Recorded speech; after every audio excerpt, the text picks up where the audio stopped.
A very good morning, my dear student. Our today's subject is EVS and the topic is air.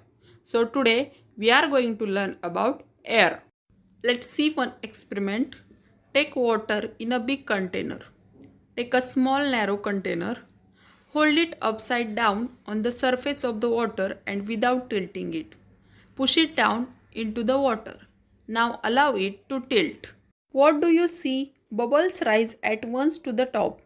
What does this tell us? Air is lighter than water. So air bubbles rise to the top as soon as the container is tilted. It means that there was air even in the container that appeared to be empty. So from this experiment we come to know air is lighter than water. There is air all around us. It is present even in places even in that appear to be empty. From this picture we come to know air is present everywhere. Atmosphere.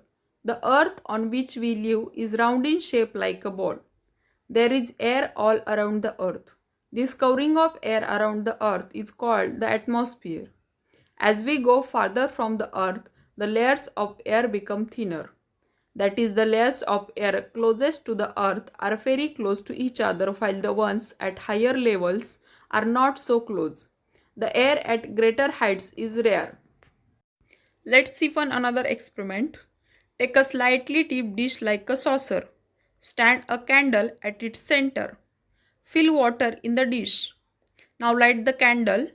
Now place a glass tumbler over the candle. What do you see in this experiment? Soon the candle goes out and the level of water inside the tumbler rises up to a certain level. Why does this happen? One of the constituents of air helps burning. As it gets used up, water rises in the tumbler. When that constituent is finished, the candle goes out. The water level too stops rising. The constituent of air that helps burning is called oxygen gas. The Earth's atmosphere is made of air.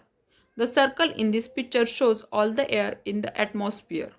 If we divide the circle into 5 equal parts, then the oxygen in air will be equal to one of the parts. The oxygen in the air is used both for burning as well as respiration. Apart from oxygen, there are other gases in the atmosphere.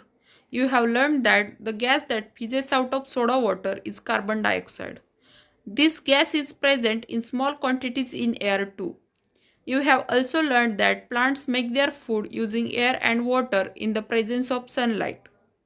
When plants make their food, they use the carbon dioxide from the air.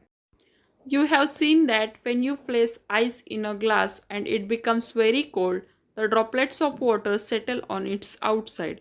It means that water too is present in air in the form of a gas. However, the largest part of air is made up of still another kind of gas. This is called nitrogen. So what we have learned from this topic, air is present all around us even in places that appear to be empty. There is a covering of air all around the earth. It is called the atmosphere.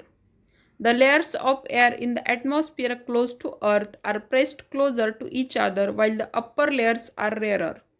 Air is a mixture of several gases. Oxygen, nitrogen, carbon dioxide and water vapor are its main constituents. Thank you.